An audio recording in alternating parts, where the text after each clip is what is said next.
This is The Big Question with Dr. Ellie Gonzalez, brought to you by Good News Unlimited, tackling the big questions in a simple and positive way. And today's big question is, why are many ancient Christian writings not in the Bible?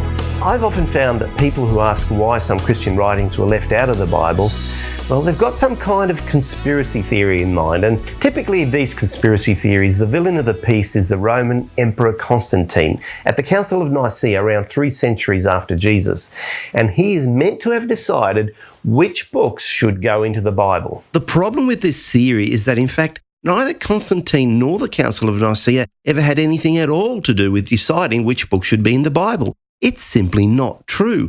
The books of the Bible had already been decided a long time before then. By the next generation after Jesus, the core list of the books of the New Testament had already been agreed on by accepted tradition, and that's a long time before the Emperor Constantine. Those first Christians applied some quite reasonable criteria as to why they included some books in the New Testament and why they rejected them. They wanted to make sure that the books were written by people who had actually known Jesus and whose writings were based on eyewitnesses. They wanted to make sure that the books were recognised and respected across the Christian churches, and that they didn't contradict the already authoritative texts.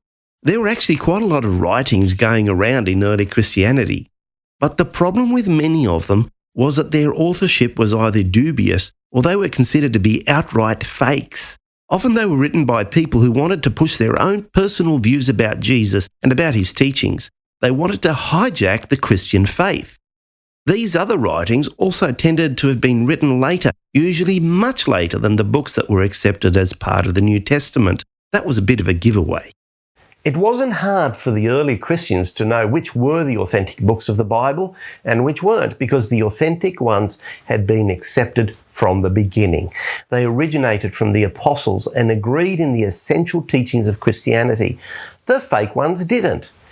And much later on, when gatherings of church leaders produced official lists of the New Testament books, they were essentially just rubber stamping what the churches all over the world had already recognised and were using as inspired scriptures.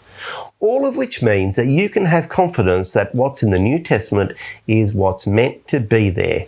And what's meant to be there in the New Testament are writings that are inspired by God and that tell us about Jesus and his message. For more, contact goodnewsunlimited.com.